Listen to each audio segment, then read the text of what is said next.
Welcome back, everybody, to another episode of The Actors Room, Part 2 of Philip Seymour Hoffman. Here we go. My brother Dave is with me once again. Hey, Dave. Hey, Jeff. How you doing? Pretty good. Feeling good about this episode, right? Yeah, I am. Of all the ones we've done, I like what you said in the first part. Doing your research on Hoffman and realizing that now you appreciate and love him even more than you did before, and that's saying something. Well, yeah, I already love the guy. And you're like adding on to it because we're learning more about him as a person. Him as a person as well as his body of work, Watching a little bit more of his performances. Right. Watching them a little bit more. Mm-hmm. I mean, before we watched him, it just went, wow, great, what a great actor. He doesn't miss a scene, or he's just an amazing talent.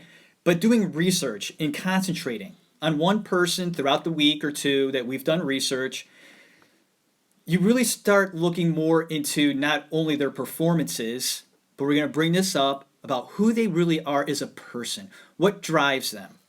How did they grow up? Who is their significant other? How do they feel about life? How about their kids? We'll talk about that later. He had 3 kids, okay? And that's what's so special about this show. I listen to other shows about actors and just other shows, period, where most podcasts have either a group of people or, 2 people doing a podcast and reacting off of one another. And all they're doing, like, in the first 20 minutes of some of these shows is it just, like, bullshit. And they talk about their life. They're giggling, feeling all special. We giggle here But once in a while. and maybe some people like to hear that stuff, and maybe we do that in our show, like in between what we're talking about as an actor. But this show is about these special people, what they've done in their life, okay? And that's important because as a society, we appreciate art. It's a diversion from our lives. Mm-hmm. And actors, as glorious as their lives seem to us, they're doing all these great things. They're living this special life, okay? Take that away. They're still human beings. Okay, they're a great actor. They're a great singer. Oh, I love this band. But there's a lot going on behind the scenes, who they are.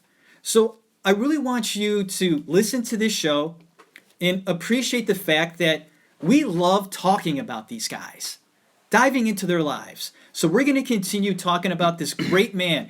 And you know what, folks? I think he was a great man. He had his demons. Yeah. Who doesn't? He Yeah, had some pretty nasty ones, though. Am I right? Yeah, they're pretty deep.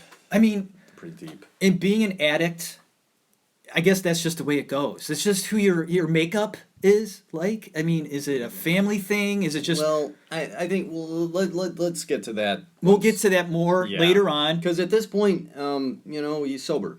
At this point, we just got done talking about Almost Famous, right? Right. And that was in the year 2000. 2000. So he is right in the middle of his sobriety. yeah, He's doing fine. Yeah. In interviews, you hear them talk to him about, do you take drugs or, as an actor, you just do. They bring that up. And he's always just like, nah, I don't do that. I can't. I can't. And this lady brought it up that when you see people having a drink, like you go out and somebody has a glass of wine, are you jealous? He's like, no. He goes, because that doesn't make sense to me. These people that can sit down and have 1 or 2 glasses of wine and then walk away, he goes, I can't do that. Yeah. He goes, why not drink the whole bottle? That makes sense to me. Yeah, that's... Okay? Yep. That's how he felt. He's like, I can't do that. So we're going to talk more about that later. 2000, we left off Almost Famous. Let's move on. A small role he played, another PTA movie that the both of us sort of just aren't that a big fan of. Am I right? Adam Sandler. Right. Punch Drunk Love. It was very, slow moving, I remember. I really didn't get into it. I didn't care about Adam Sandler. One of his worst performances, I think. Am I right? He tried to go all serious, maybe. Yeah, and I think he has succeeded before, or maybe it was after. Oh shit, I can't think of the name of the movie. Was there a movie he did in a serious role before that? So I'm trying to think if he did a serious role besides this one. Did he? Maybe he did before that. I can't think of it. I'm not sure. But we're talking about Punch Drunk Love. On a scale of 1 to 10, maybe a 4, a 5 for me. Yeah. A lot of people disagree. They love this movie. There's a lot of people who love it. And that's, that's fine. I mean, it just wasn't for me. As far as PTA goes, this is my least favorite of his films. And I think he's brilliant. There's a lot to talk about with PTA. And you get a small role from Phil in this movie. PTA included him again. And he plays, like, what is his character? Do you remember, like... He's in like this warehouse on the phone with Sandler. Right. And Sandler is slighted and calls him up and they're just yelling at each other back and forth. And he's like, shut up. And like Adam Sandler's just ripping him a new one. And like he tells him to fuck off. He's like, whoa, I'm sorry. Did you just tell me to fuck off? He goes, that was the wrong thing to do. And he like hangs up the phone. But like we mentioned earlier, you see that explosion from him. He's good at it. Actors like Gary Oldman, when he would go off, you're scared a little bit. Yeah, I mean, you have your big dogs that do that, like a Jack Nicholson or De Niro, right? Who are very scary. Like if you're that actor on the other side of that, yeah, you know, it's a little intimidating. It's scary. I'm sure. When you see somebody go off. And they're really doing it? Yeah. They're not faking? Right. Like you said, it could be scary for everybody on set, including any actors around you. I don't think there was anybody around Phil in this scene. But, whoa. Yeah, you need a moment. I know, I think it was Greg Kinnear when he was talking about Jack Nicholson's performance in As Good as It Gets. Yeah. Kinnear even mentioned, he's like, you know, when Jack Nicholson's yelling at you, he's like, afterwards, you kind of take a moment to yourself. You're just like oh my God. You know, like, I need a minute. Yeah. I imagine it's the same kind of thing maybe with Hoffman and he's yelling at you. You probably, like, afterwards, just like, holy shit, I feel like a little kid or something, you know. Yeah, and he displayed that here in a very small role in Punch Drunk Love, a movie we adore. And we're going to move on to... Adore? Oh, we do. I'm being sarcastic. I was still talking about Punch Drunk Love. Yeah, I thought so. All right, man. The next one on our list we want to talk about, Along Came Polly. A great comedy. I love it. My wife and I, we watch it. We just love it. I know, and a lot of people don't. I'll be honest with you. It seems like a lot of people really don't have a whole lot of good ratings on this movie, but I've always liked it. Ben Stiller, I think, is funny. Is it that because it's corny, maybe? Yeah, I'm sure it's very corny. What, a Ben Stiller movie is entertaining. I'm sorry. Yeah, I think he's funny, and Philip Seymour Hoffman really kind of shows how funny he can be and not take himself maybe as seriously as he does with almost every other film. He's fucking hilarious so in this movie. I mean, he honestly makes the movie. Like, it probably wouldn't have been as funny. Oh my God. Because this role he has so many great lines. Oh my God. The friend. He's like a burnout child actor. Who's still living off the coattails of his success. Oh my God. Didn't he have like an True Hollywood Story? Like, but it was fake. It was fake. Like, he was paying them. I know. To have them follow him around. I sharted. I mean, how many people said sharted after that? Oh, yeah. And the elevator scene when he's like a fucking crowded elevator. He's like, God, I'm so fucking horny. I know. I mean, hey, there aren't many comedic roles that he has done, unfortunately, but you could tuck this one away, folks. Yeah. You may not like the movie. He nails it. But he nails it once again. Wow. And what is his character's name? Sandy Lyle. Sandy Lyle. I don't care, man. I hold that performance very highly. I just do. And we referenced him in the best supporting comedic role. We brought up this character during our our favorite. So that's saying something. We hold it very high. A supporting role, I just do. And so does Dave. We wanted to bring that one up. Next, we got to talk about this big one. Now, I talked to Dave about this yesterday. I'm not a big fan of Truman Capote. Not a lot of people are. I mean, okay, let me take that back. I think a lot of people are. Of course. But there are some that just did not like Truman Capote. He was a ruthless kind of little guy.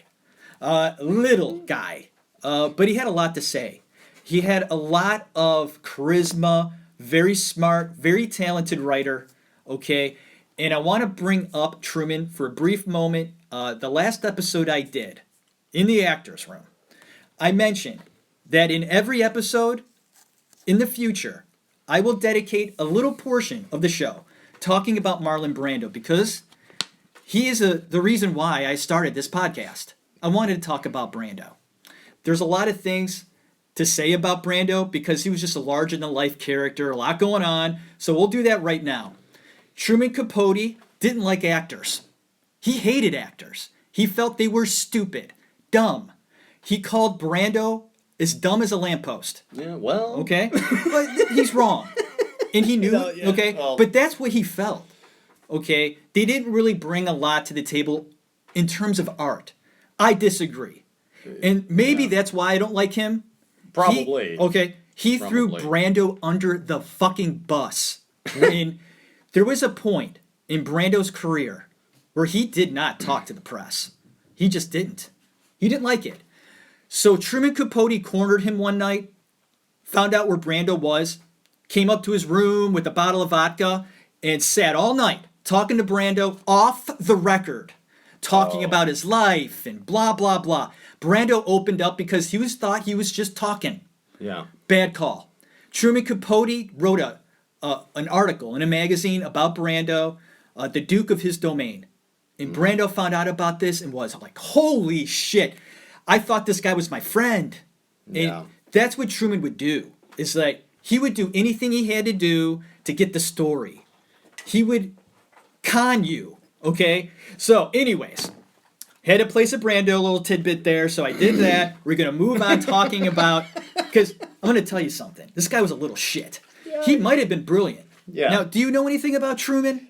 Not as much as you do. Okay. No. All right. This movie is based around his most famous book. It's called In Cold Blood. If you don't know anything about this story, there were two guys that went in and slaughtered a family in Kansas. Truman Capote thought he would go out there to Kansas and write a story about it. That's what he did. He dedicated a good portion of his time to get the scoop, to write a good article. And in the process, found out a lot about himself, about life and death. And this is where we get to Capote and Philip Seymour Hoffman giving us the performance of his life. It won him an Academy Award. Now, is this his greatest performance? A lot of people will say yes. This is why. He became Truman. Folks, yeah, he's bigger than Truman. He's much bigger than Truman. As much weight as he did lose to play this role. Right. I mean, he's still a big guy in a sense. Like, you got as slim as possible. Right. But, you know, still not as small as Capote was, which you could look past, I guess. Right. You could. Now, how did this film get started? Do you know that story? Well, his friends. Yes. That he knew in the summer stock, right? 16, 17 years old. I find that so great. That's amazing. How someone as big as Philip was at this time, he never forgot his friends. Mm-hmm. They came to him with this idea.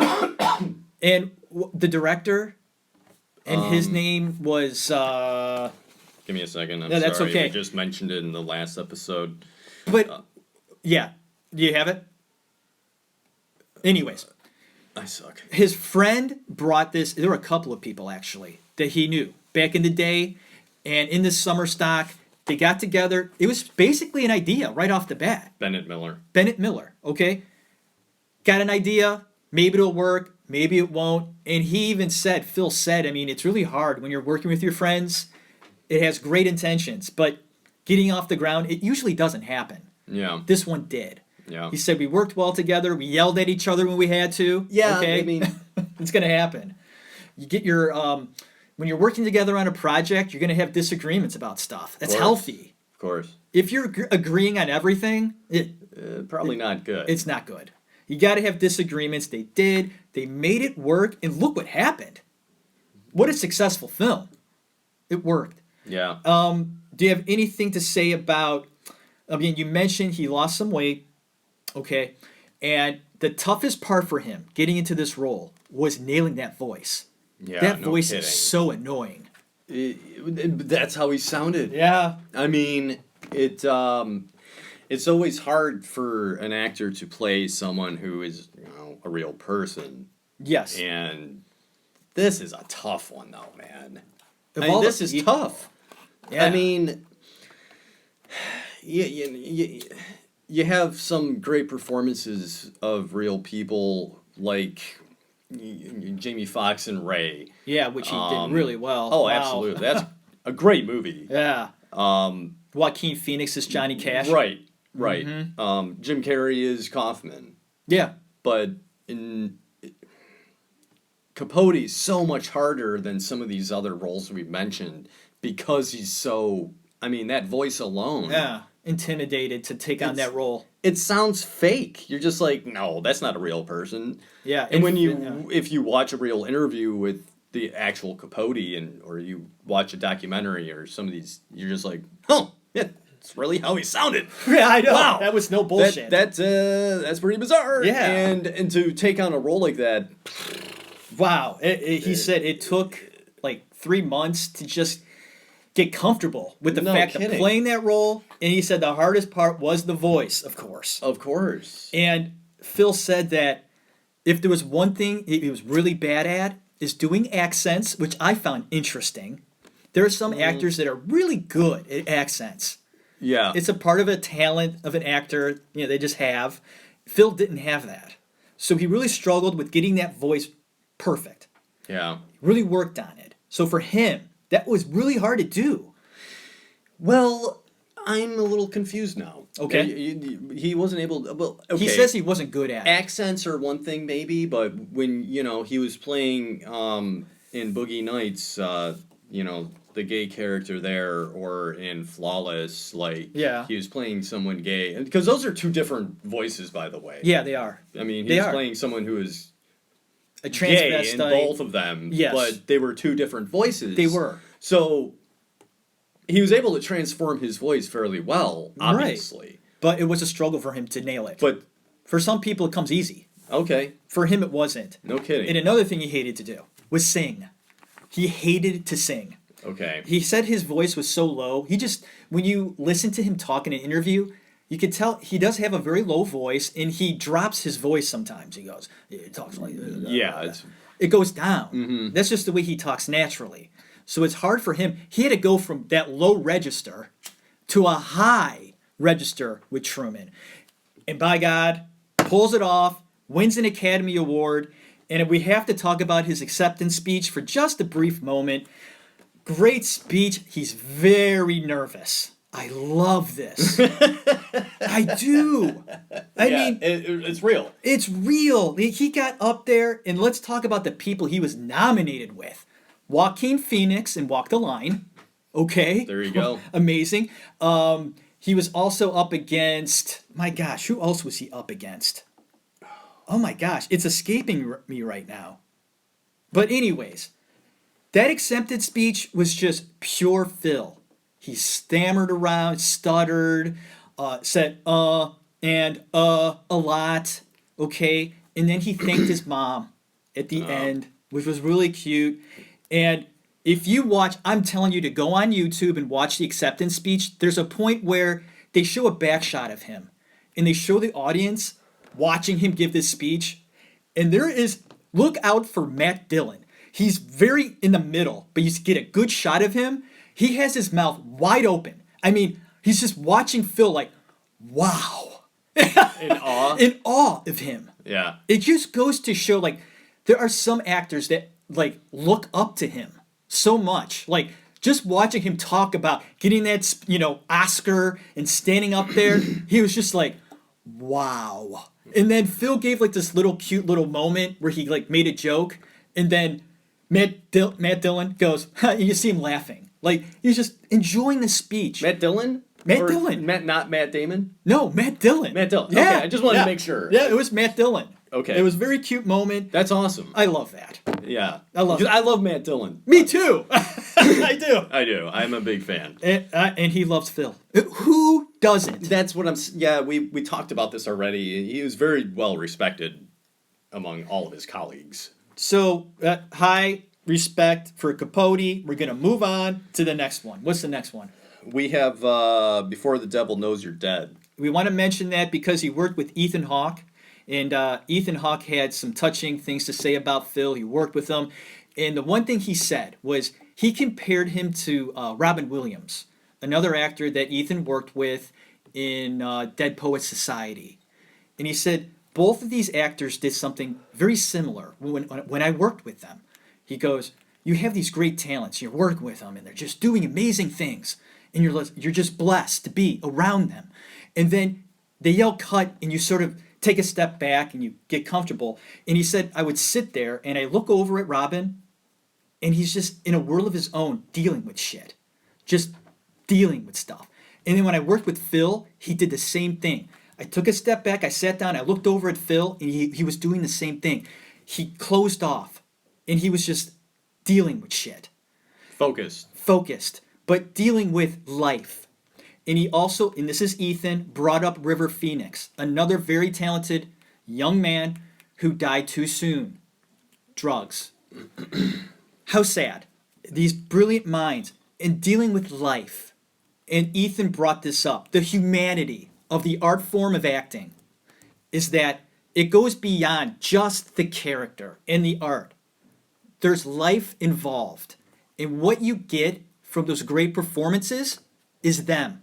You see a part of them, they bring that out in their work. And that's why we love them. And we learn so much from them. There's something about Ethan Hawke, and I have to do some more research on him. He does a lot of stage work too. I think even he has a theater troupe. These are very dedicated artists. And so maybe somebody I might want to look into in the future, Ethan Hawke. So I wanted to bring that up. The next film, though, Charlie Wilson's War, is, I think, pretty close to an epic film. It is. He's so good. And Tom Hanks is the main character. But, whoa, folks. Does Philip Seymour Hoffman, and we talked about this earlier, I think this is his best acting. I can't disagree with you, man. He's fucking intense. He's can't wait to see him. A different kind of character and how he looks. Yeah. Like he looks, it looks so kind of different, with the mustache and glasses, and his hair is it's darker and stuff. Like he, I mentioned to you earlier how he busted out the window when he had the confrontation with that guy in the office. Yeah. And he sort of went into that, going into that scene, I'm going to fight him. It's going to be a fight. And he went into it that way. And then I say that because after that, and he breaks out the window, he's walking away, and he goes to the secretary. How did I do? Yeah. It was an act. Okay? And then my favorite scene in that movie is when he meets Tom Hanks' character for the very first time, and they have to talk about the situation overseas, and Tom Hanks has this other thing going on, like this scandal, and he has his secretary sort of working that out. So he has Phil come into his office. Yeah. They're talking about what they have to talk about. And like something, go. I gotta go. And like, Phil would leave. And then he'd come back in. Yeah. They're talking. He's got to leave again. And like, I think for the third time, like Phil's like, okay, I'll just go. And like, he just leaves. Like, he doesn't even have to be told to leave. He just leaves. That's a great scene between two Titan actors. Yeah. Really great scene. And I really like this movie, Charlie Wilson's War. The next film is a film that we can't pronounce. Well, you want to try? I'm going to try it. Synecdoche, New York.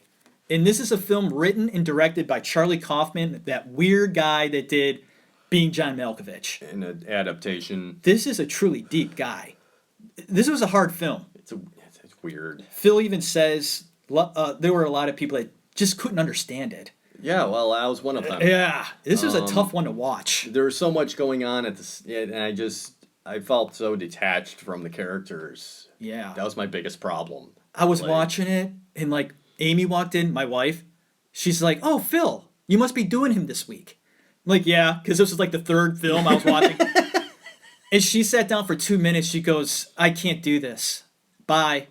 yeah, It was weird. Well, Very weird. that's Charlie Kaufman for you. Yeah. And I want your opinions on this. Those who want to leave comments about this movie. I mean, it's deep, it's weird, but Phil goes to the ringer, and he appreciated this film. Charlie Kaufman film, and we can't pronounce it, so I'm not going to say it again. But that was in the year 2007, and we'll move on to just a great movie. I didn't even know about this movie until a couple of weeks ago. This was a play, Yeah. okay? Yeah. And they turned it into a movie called Doubt. That was right after the New York movie in 2008. Do you want to talk about this movie a little bit? I know you saw it recently, just like me. What is your thought about, did he do it or didn't he do it? I think that's the question. He plays a priest. Yeah, and I think that's the best part of this movie is that you don't know. Yeah, all the viewers are left to decide what they want to believe. Yeah. Now, and I don't know. you don't know. There's a lot of scenes where you're just like, no, he didn't do it. Right. Maybe he did. You know? Yeah, that's the brilliance of the movie. Is he just really caring for this kid who he's a black kid who Right. is like the first the black first kid in black school. student? Yeah. And is he just trying to be kind? Right, give him special attention. Yeah, or was he taking advantage of him? Mm-hmm. And that's what makes this film so great. Great is writing. You just yeah. I mean, this is a great script. It is written by John Patrick Shanley, Yes. who also wrote and directed, which is the only other film he directed. Mm-hmm. Do you know this one? I did research and I forget. What was it? Joe versus the Yeah, volcano. he mentioned that. What? I know. I did that too. I was like, am I reading this correctly? So it's a real big leap. Yeah, Of like, you know, yeah. like two different genres. And the director told Hoffman, just like he did for and I don't know who was I don't know who played that character during the Broadway show. Right. But he did tell him whether he did or not. I found that interesting. And And I don't know. Yeah, they asked Phil about that. He goes, "Do you know if you did it or not?" I mean, He's like, yeah, I do know. he goes, "Of course I did. But Of course I do." yeah, he knows. But it's like one of those secret things where you don't know if he did or not. Phil And that's knows, the and- writer knows, and Right. that's it. I That's- find that interesting because they asked him, did Meryl know? Meryl Streep's in the movie. And he's like, no. That would make no sense. Right. She shouldn't know. Right. I do. But they don't. It's I find that great. it's What- it's kind of a slow movie to begin with. It is, but yeah. it picks up with this whole of like, well, what's going on here? Yeah. And Meryl Streep obviously is amazing. Meryl Streep. Amy Adams is also in this. Love her too. Hoffman said he would back out if they did not cast Amy Adams in this movie. Yeah, they were very So close. he was very adamant of getting her cast. Yeah. And she does a great job. She's fantastic. And these are the kind of movies I really like. Yeah. Because the characters are so rich and the acting is so strong. Oh, yeah. And the story is solid. It's just well done. So I know we're probably maybe talking about this a little too much. No, but, that's okay. But before we move on, what do you think? You think he did it? No, honestly, that's the thing. I You really don't don't know. That's what I love about this movie is like you're teetered back and forth of like I'm doing this to you right now. I'm putting a gun to your head. You have to make a decision. Whoa. I would say he probably did. Yeah. And it's only because Right. that the one line he does give to Meryl Streep is when he's like, "Did you ever committed a sin?" Mm-hmm. You know, like he seemed like he was guilty of something. They delve into his past. Like Amy Adams' character, didn't she? No. Meryl Streep's character does, okay. but she lied about it. She did. Like it was a lie. So, and that's where But they were trying She to was- bring something up. She was trying to see if he was guilty of Right. possibly doing something again, Right. and that's where You may could have. Yeah, that was. But You just don't know. yeah, you just don't. But, Brilliant, and even brilliant. Meryl Streep at the end is just like, I have my doubt. I don't Yeah, know, and she she breaks just doesn't down, know. and that's where it's a good film, man. Wow. And I believe he was nominated for that. He was. He was. I think he was nominated a total of 4 times, and only one win with Capote. Okay. Lightly touching on The Invention of Lying, just because it was just a great cameo. I love that movie. Ricky Gervais, right? That was his film. Just a clever movie. And he has a small role as a bartender in that movie. And I just thought that was a good little cameo. Moving on, he did his only directing in a movie called Jack Goes Boating, and that was in 2010. That's of note.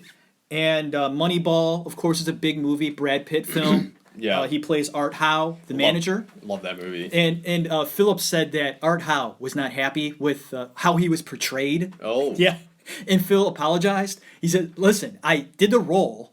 I didn't write it. So Yeah. I'm sorry if you're offended. It's a movie. That's what happens. But, he kind of apologized for that. He didn't have to. That's solid. But he was a big baseball fan. So I'm sure he was like, I'm sorry. Yeah, no I didn't kidding. think I would offend you. Because, he did play him.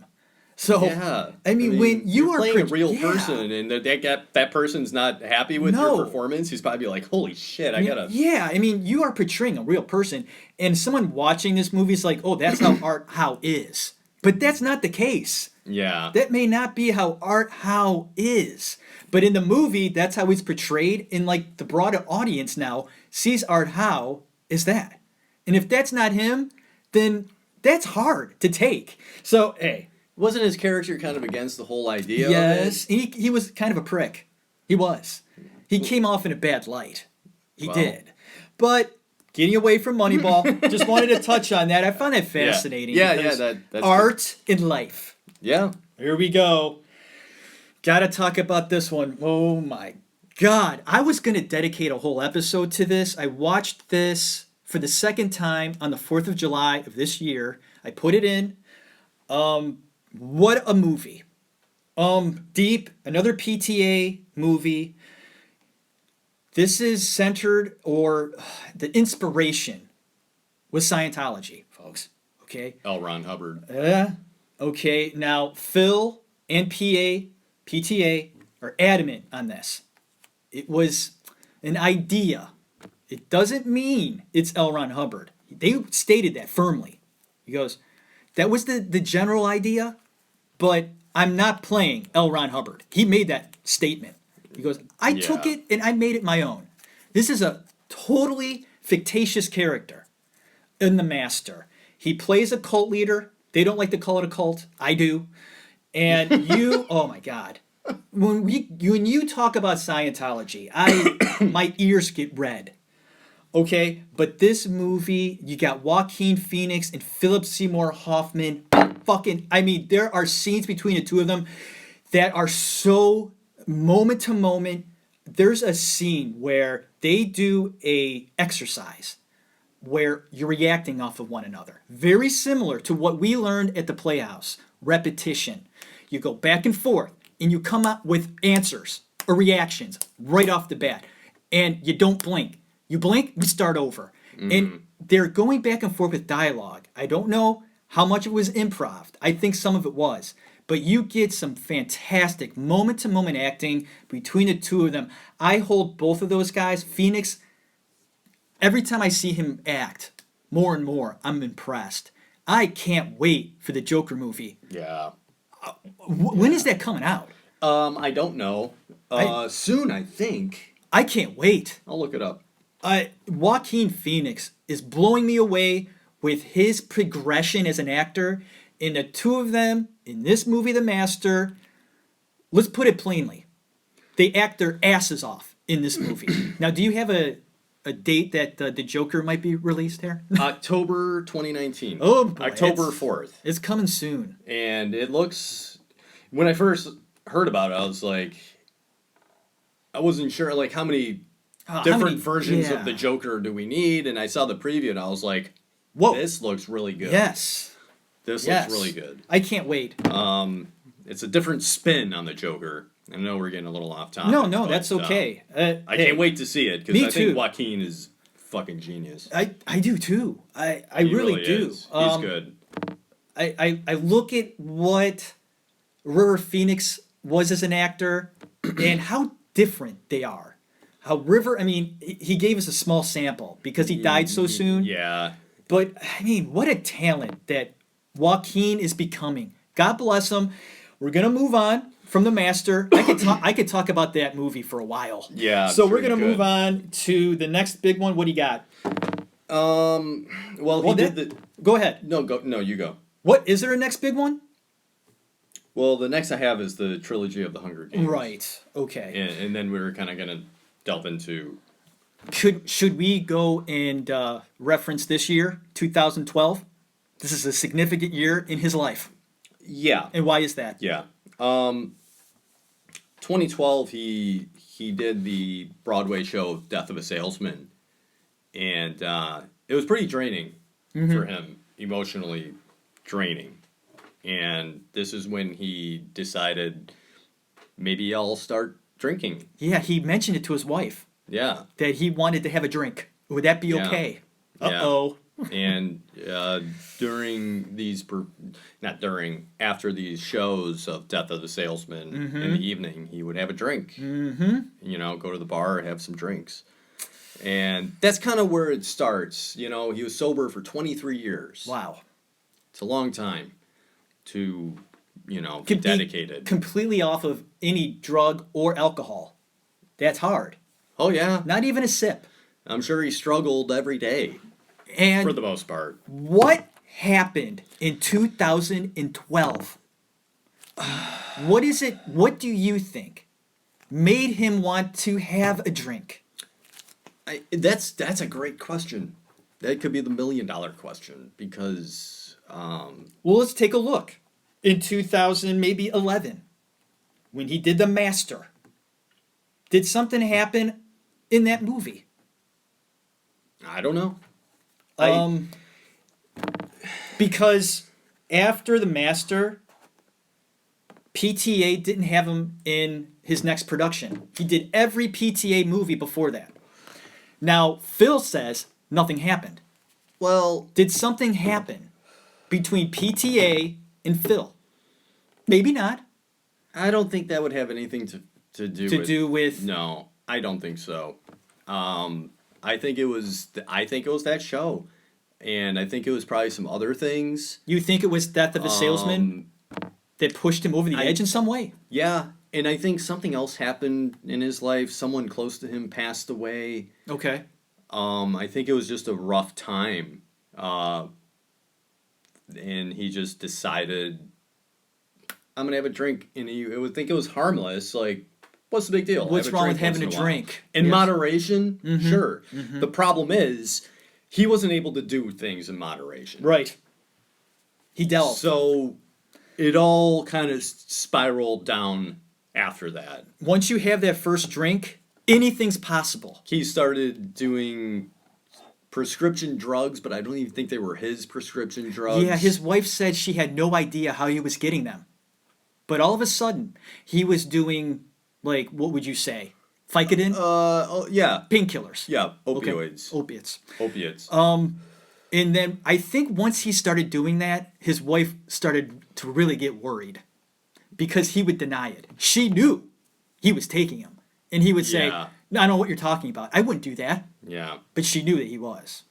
And what did that lead to? What do you think is next up? Rehab. Yep. He checked himself in. He came out, and I think the wife said it lasted 3 days.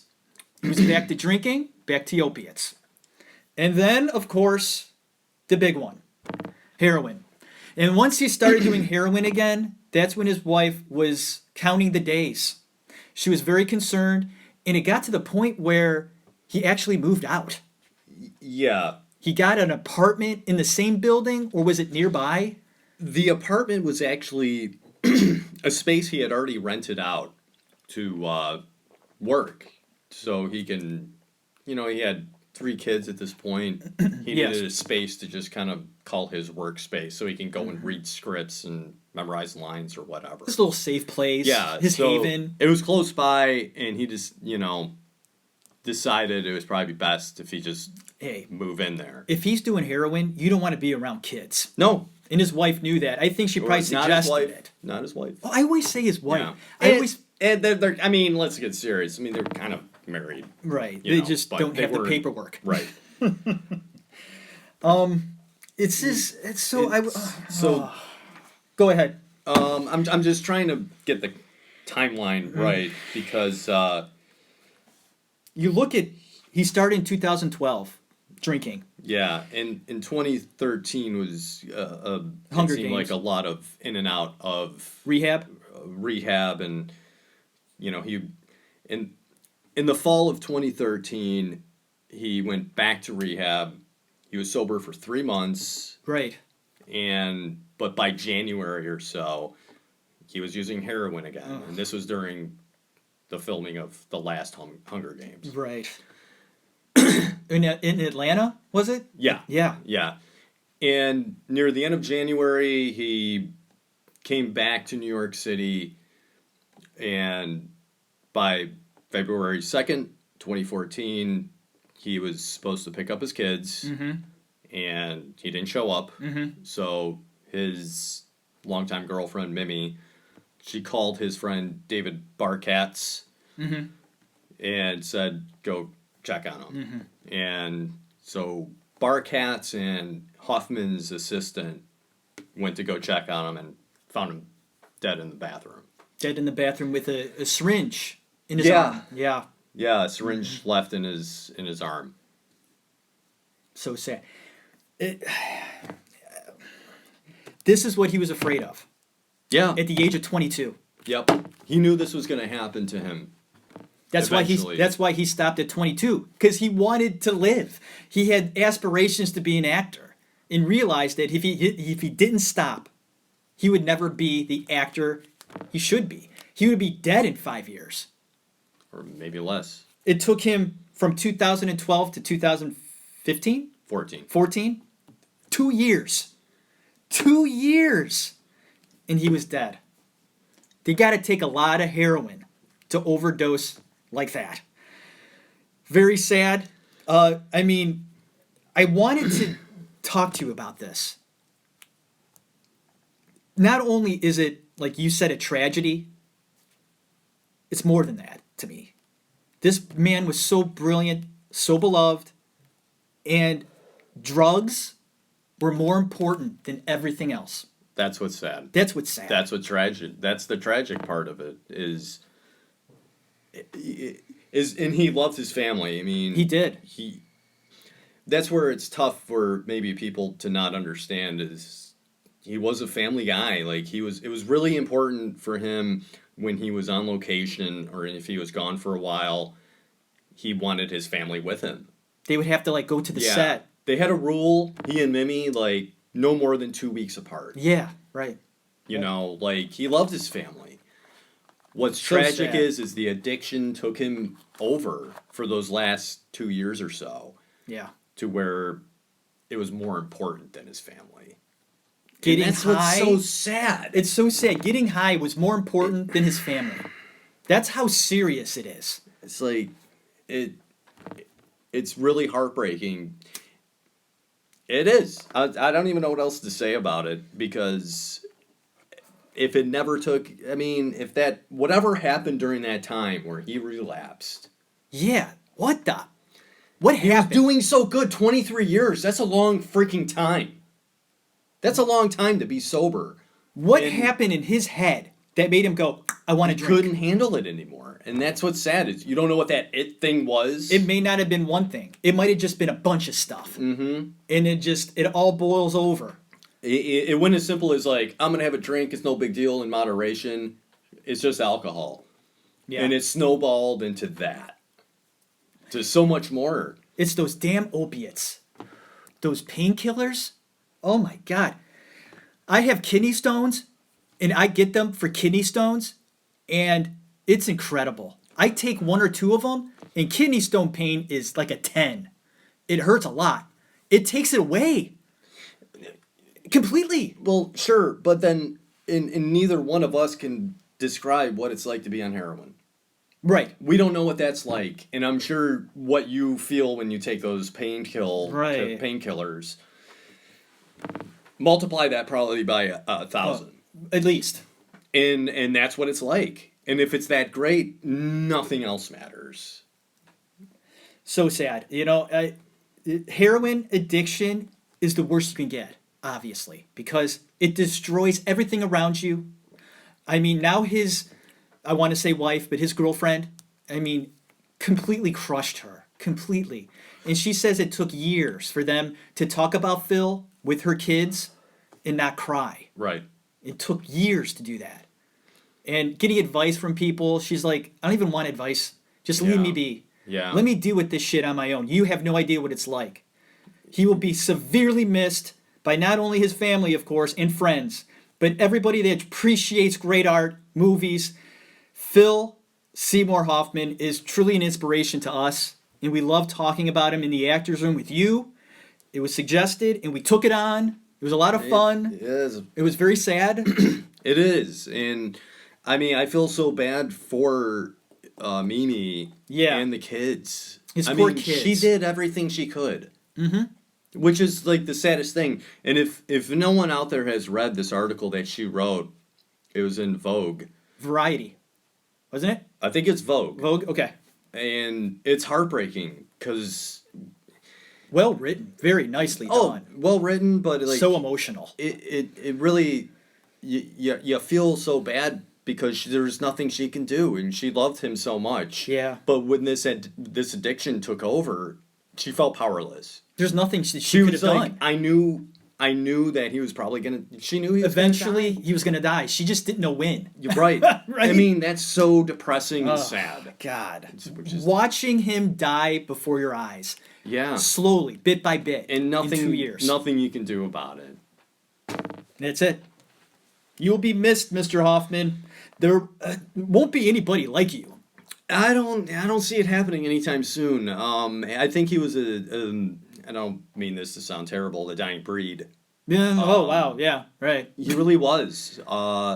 Sam Rockwell, one of his colleagues, one in that same age range, he had said he was definitely the best actor of his generation. Yeah. And I'll go a step further and say many more generations. Yeah. Like I said, I put him up there with fucking De Niro and Pacino and all those other greats. Yeah. Absolutely, I would. Yeah, he's in the elite, upper tier of actors. Another Hoffman of Dustin Hoffman. Wow. Who's better? Who's better? What Hoffman's better? I don't know, man. They're two different kind of actors now. Yeah. They are. But that's where Philip Seymour Hoffman achieved that in this short amount of time that he had. Yeah. That he could be compared to these kind of actors. And that's saying with something. Not those kind of A-list roles, that too. Those lead roles. Right. That he didn't really do.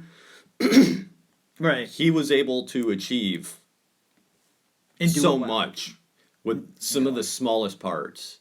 I love the guy. I there's not much more you could say about it. Let's just say this. Brilliant actor.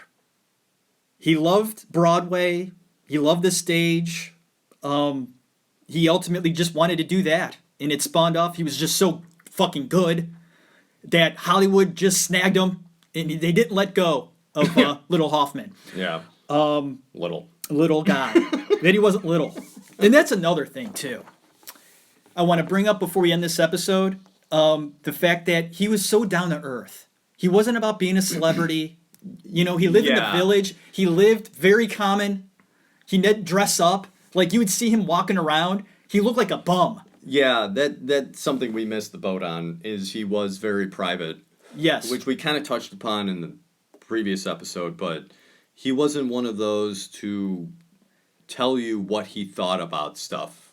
He hated interviews. He hated them. Anyone that interviewed him was just like, oh, this is brutal, because he didn't really let you in. He didn't want anyone to know anything about him because he felt that if people knew anything about him, they would just think about that, like whether he had a divorce or something. Right. Like they'd think about that opposed to the character he was playing. Okay. So he made it very adamant. He was very clear. He just wanted to lay very low. Yeah, he didn't really get deep with his life, talking about himself. I found that too. I think he liked talking about acting. That he loved to do. And before we end this, I have a quote by him. Go ahead. Go for it. And I love quotes. I love quotes. And this is a quote that I believe that it only doesn't apply to acting, but all art fields and as well as life.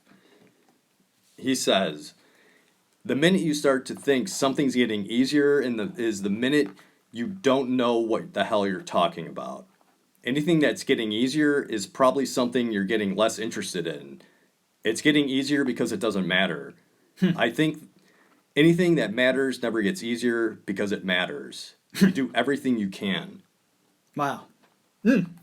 That's deep, dude. He takes that with every single role, and it applies to life, man. When you realize when things get easier, it's probably because you don't matter. It's because it doesn't matter. You learn more out of strife. There's no doubt about it. You get more out of it. You experience something. It builds you up, builds character, and that's what he was. He was a great character. People loved him. And before we end it too, I want to also mention that before he passed away, he would show up to events, and there was this one interviewer. They would go to events a lot, and he would see Phil at events in the past, and right before he passed, he saw him at an event, but didn't recognize him. Went up to him and said, "Who are you?" And Phil was like, "You don't know who I am?" He goes, "No, I'm sorry. What's your name?" Phil took off his hat. He goes, I'm a heroin addict." That's what he said. Wow. He goes, he didn't say his name. He just goes, "I'm a heroin addict." Wow. Put his hat on and left. And he was so taken aback. The interviewer's like, "Whoa, who was that?" And then he realized it was Philip Seymour Hoffman. And goes to show how strung out, how separated he was. It's a very sad tale. Folks, I can't stress enough how the business it has dark places. I mentioned that before, and it could rip you apart. But this is a story about just a life and how he just couldn't get through it. It's a very sad tale. I wish it didn't happen. Millions out there wish it didn't happen, but it did. We'll love his work.